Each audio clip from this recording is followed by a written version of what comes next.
क्या अगली मीटिंग कब करेंगे? अगली मीटिंग का कल का उन्होंने समय दिया है, कल 3:30-4 बजे का। हमने सरकार को अवगत करा दिया है कि देखिए एक सिंगल पॉइंट एजेंडा है जो पूरा देश इस समय चाहता है, वो है धर्मेंद्र प्रधान जी का इस्तीफा। और हमने सरकार को बोला है कि आप इस मुद्दे पर अब कंक्लूसिव डिसीजन दीजिए, क्योंकि देश को यही चाहिए। बाकी जो दो हमारी डिमांड्स हैं, नॉन नेगोशिएबल डिमांड, उस पर सरकार बहुत पॉजिटिव है। इन प्रिंसिपल एग्रीमेंट भी हुआ है कंपनसेशन पर और जो भी लीगल केसेस का मुद्दा है।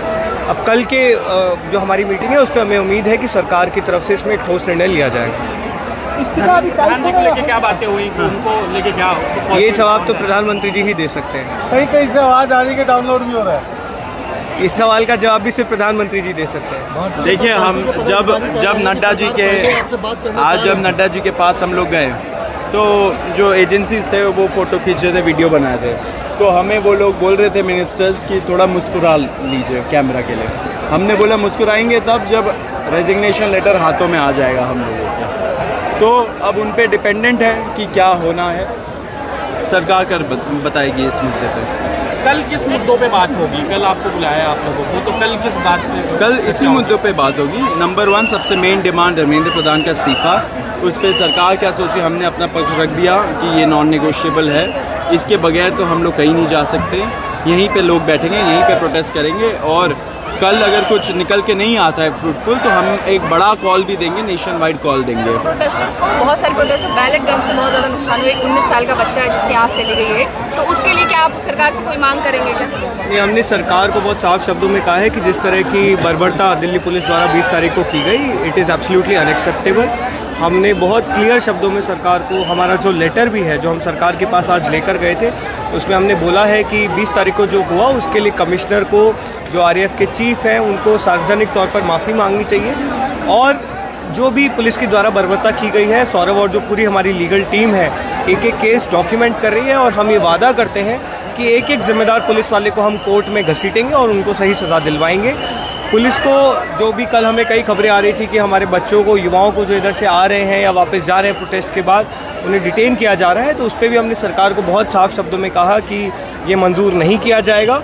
किसी भी प्रकार का डिटेंशन इलीगल है, क्योंकि एक डेजिग्नेटेड प्रोटेस्ट साइट है और हम यहाँ पर बहुत शांतिपूर्वक प्रदर्शन कर रहे हैं। तो इस बारे में भी हमने सरकार को अवगत करा दिया है। कुछ मीडिया पर्सन्स को बहुत बुरी तरीके से मारा गया, ठीक है, बहुत ज़्यादा जो है उनको हिंसक रूप से बहुत ज़्यादा पीटा गया, उस पर क्या कहना है आपका? देखिए, हिंसा का कोई जगह नहीं है इस प्रोटेस्ट में, एंड इस देश में हिंसा का कोई स्पेस नहीं है। अगर ऐसा कोई हो रहा है इंसिडेंट्स, ये हमारे लोग नहीं है, ये सीजेपी के सपोर्टर्स नहीं है, क्योंकि सीजेपी के सपोर्टर्स पिछले 34 दिनों से पीसफुल तरीके से धरना दे रहे हैं, पीसफुल तरीके से मार्च भी निकाला था। बर्बरता हुई है तो पुलिस की तरफ से, और अभी अगर ऐसे कोई केसेस हो रहे हैं तो वो एंटी सोशल एलिमेंट्स है जो बीजेपी आरएसएस वालों ने घुसा के रखा है हमारे क्राउड के अंदर में। हमारा सबको अपील है at the same time maintain piece, हमें शांतिपूर्ण तरीके से इसको चलाना है। हमारा मूवमेंट डिरेल नहीं होना चाहिए ऐसे तत्वों के वजह से, एंड जो ऐसे तत्व है हम लोग पुलिस को भी रिक्वेस्ट करेंगे आइडेंटिफाई करिए एंड इनको अरेस्ट करिए। 20 तारीख को जो आपने कॉल की है, क्या एक बार फिर संसद घेराव होगा? देखिए, इस पे हम लोगों का कोई निर्णय नहीं है इस टाइम पे।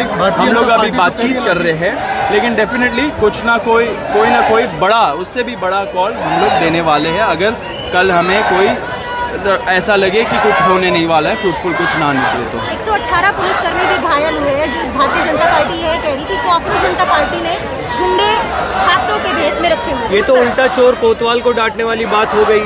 जो गुंडों की पार्टी है, जिसने आज सुबह वहाँ पे भाजपा ने अपने गुंडे भेजकर यहाँ पे लोगों को मारपीट कर रहे थे, वो हम लोगों पर इल्ज़ाम लगा रहे हैं जो 35 दिन से यहाँ पे शांतिपूर्वक बैठे हैं। जयपुर में दीपके पर किस पार्टी के गुंडों ने हमला करवाया?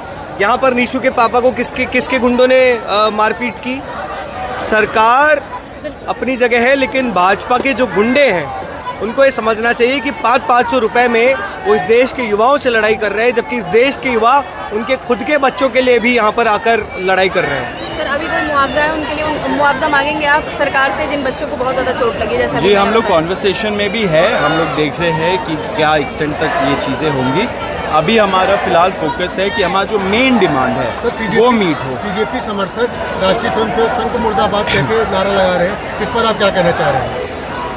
नहीं, अगर आरएसएस अपने गुंडे भेजेगा तो क्या यहाँ पे आप लोगों से एक्सपेक्ट कर रहे हैं? यहाँ पर आकर वो मारपीट करेंगे, यहाँ पे लोगों को भड़काएंगे, हिंदू मुसलमान की राजनीति करेंगे, तो आप जनता से और क्या एक्सपेक्ट कर रहे हैं? हम भाजपा, आरएसएस सभी से रिक्वेस्ट करते हैं, हमने तो पहले दिन से बोला है कि उनको यहाँ पर आकर इस आंदोलन का समर्थन करना चाहिए।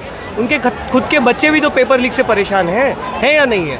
उनके बच्चे विदेशों में, हमें पता है कई बच्चे विदेशों में पढ़ते हैं, बट कईयों के बच्चे तो देश में ही पढ़ते हैं, तो वो भी तो पेपर लीक से परेशान हैं। आप इस मुद्दे पर आकर हमारे साथ बैठिए, अपनी सरकार को बोलिए कि धर्मेंद्र प्रधान को बर्खास्त करें, लेकिन आप यहाँ पर गुंडागर्दी, मार पिटाई, हिंदू मुसलमान करेंगे तो आपको यहाँ पे जो है जनता का गुस्सा झेलना पड़ेगा।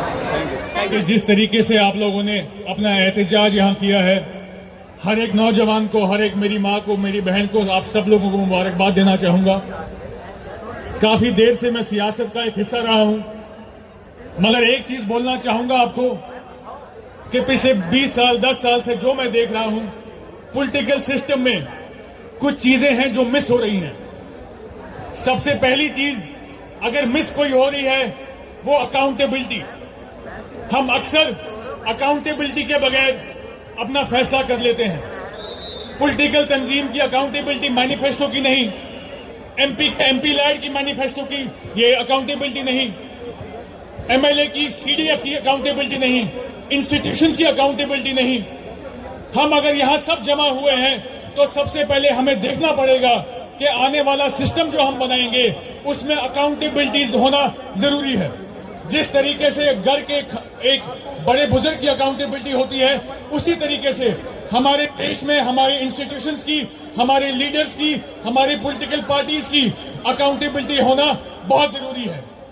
दूसरी चीज मैं बोलना चाहूंगा जो हमारे यहाँ बहुत कम होती है, उसे कहते हैं डायलॉग। बातचीत करने का जिस भी वक्त कोई वक्त आता है, हम हमेशा सोचते हैं कि 10 लोग हैं, 20 लोग हैं, इनसे बातचीत करके क्या फायदा होगा। वो 10 लोग 1000 बनते हैं, वो 1000 लोग 10,000 बनते हैं, और वो 10,000 लोग यहाँ जंतर मंतर पे आते हैं जब उनकी आप बात नहीं सुनते हैं। मैं आप लोगों से गुजारिश करूंगा कि इन दो चीजों को ये सिस्टम में आप इंक्लूड करवाइए कि कम से कम डायलॉग और अकाउंटेबिलिटी, ये दोनों चीजें सिस्टम का एक हिस्सा होना चाहिए।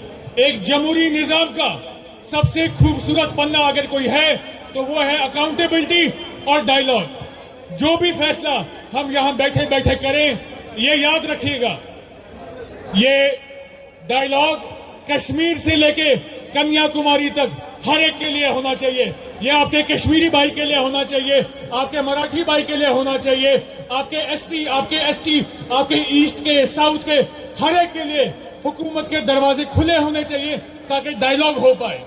अकाउंटेबिलिटी भी उसी तरीके से हर जगह होनी चाहिए। मेरी बहन जो इससे पहले बात कर रही थी ट्रेड डील के बारे में, मैं आज बोलना चाहूंगा, हमारा कश्मीर जो है, जहां ज्यादातर टूरिज्म और हॉर्टिकल्चर का सेक्टर है, जो ट्रेड डील्स हो रही हैं, जो न्यूजीलैंड का एप्पल आ रहा है, और जो हमारे किसान इस वक्त वहां मुश्किलात में हैं, मैं उनके लिए बात करना चाहूंगा कि जो भी पॉलिसी बने, दिल्ली से जो भी पॉलिसी बने, वो कश्मीर के लिए भी इंशाल्लाह उतनी ही फायदेमंद हो जितनी बाकी जगहों के लिए हो। बाकी ज्यादा उम्मीद इंशाल्लाह आप लोगों से है, और ये उम्मीद रखता हूं कि आज जो हम सब यहाँ इकट्ठा हुए हैं, जो नौजवान यहाँ आए हैं, आने वाले कल के लिए इंशाल्लाह ताला एक अच्छा, एक बहुत ही बेहतरीन, एक ऐसा सिस्टम बनाएंगे जिससे हमारा जो जमहूरी निजाम है वो और पुख्ता